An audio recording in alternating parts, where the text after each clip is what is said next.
بسم اللہ الرحمن الرحیم والصلاۃ والسلام علیک یا رسول اللہ۔ حضرت شیخ بہاؤالدین رحمۃ اللہ علیہ ایجوکیشن ٹرسٹ گلبرگہ کے جمع عہدیداران اور اراکین کی جانب سے یہ وضاحت کی جاتی ہے کہ یہ ٹرسٹ 1999 عیسوی سے رجسٹرڈ ہے۔ اس کے تحت چلنے والا ادارہ وہ مسجد انوار اور اس کے املاک وقف ہے۔ نیز وقف کردہ املاک اللہ کی امانت ہے، اس کو کوئی بھی فروخت نہیں کر سکتا اور نہ ہی ذاتی تصرف میں لا سکتا ہے۔ وہ تمام املاک تا قیام قیامت اللہ کی امانت ہے۔ 2023 عیسوی میں چیف ٹرسٹی مولانا اسماعیل صاحب مدثر چندے کے غبن کے مسئلے میں پکڑے گئے اور اقبال جرم کرتے ہوئے ٹرسٹ سے استعفیٰ دے دیا۔ موصوف نے تمام اراکین ٹرسٹ نے جب حسابات طلب کیا تو تاحال کوئی حساب پیش کیا اور نہ ہی کوئی احوال سے ٹرسٹوں کو آگاہ کیا۔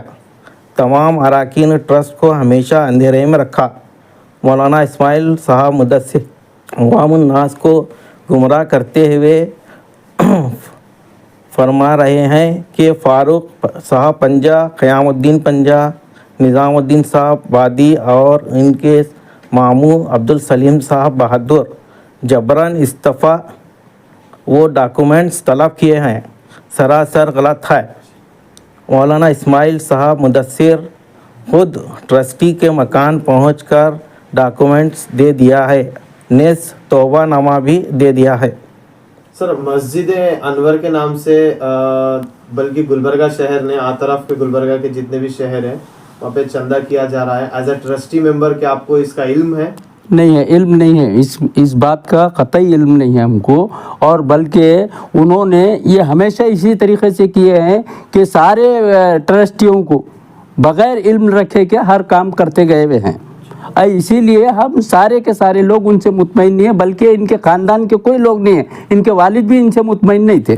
جی، تو حال ہی میں ان کا ایک اسٹیٹمنٹ آیا، اسٹیٹمنٹ میں انہوں نے یہ کہا کہ میں جو بھی حساب کتاب ہے وہ حساب کتاب کے لیے ہر کسی کو بلا رہا ہوں، بٹ سامنے سے کوئی حساب کرنے کے لیے میرے پاس آ رہا نہیں بول کے بول رہے ہوں۔ 1999 سے ہم کئی بار ان سے حساب پوچھے ہیں، بلکہ ہمارے ٹرسٹی اور بھی جو لوگ ہیں ان سے حساب پوچھے، وہ کبھی حساب بتائے نہیں ہے اس کا۔ سر، کیا آپ کے ٹرسٹ کو کب معلوم پتا چلا کہ یہ سب ایشو باہر؟ 2023 میں جو ہے چندہ وصول کر رہے تھے کچھ لوگ، ان کے ساتھی ہیں، اور کوئی لوگوں کو رکھے تھے لوگ، جن کی وجہ سے وہ لوگ پکڑے گئے۔ ان کے بعد یہ سارے لوگوں کے سامنے یہ بات آ گئی ہے، اور اسی ٹائم پہ جو ہے انہوں جو ہے اپنے پیپر بھی لا کے دے دیا اور استعفیٰ بھی ہمارے پاس دے دیا۔ اور ان کا کہنا یہ ہے کہ خیام پنجہ اور فاروق پنجہ جو ہے مسجد کے بازو کی زمین اپنے نام پہ کر لینا ہے، ایسا ہے بول کے ایلیگیشنز لگا رہے ہیں۔ یہ وہ زمین کوئی لے نہیں سکتے، وہ زمین وقف کی زمین ہے، وہ زمین اللہ کی زمین ہے، جس کے نام سے اللہ کے نام سے دی گئی ہے۔ وہ زمین قیامت تک جو ہے اللہ کی ہی رہے گی اور کسی کی نہیں رہے گی۔ اور غیر ضروری چیزیں جو لگا رہے ہیں، ایسے تو ہم لوگ میں فاروق پنجہ کے بارے میں اتنی بول رہا ہوں، ہمارا گروپ جتنے بھی لوگ ہیں ایسے جگہ سے بھی ہم دے سکتے ہیں، لینے کی کوئی ہماری یہ نہیں ہے، نہ ہم اس کے طرف ہمارا ذہن جاتا ہے۔ پھر آگے کیا ایکشن لینے والے ہیں آپ لوگ آپ کے ٹرسٹ کمیٹی کی جانب سے؟ ان کے ایلیگیشنز لگائے گئے ہیں کہ ان کے پاس ڈاکومنٹس چھین لیا گیا ہے بول کے؟ نہیں چھین لیا نہیں، انہوں خود لا کے دیے ہیں، بلکہ اس کی وضاحت کر دیے ہیں نا آپ کو۔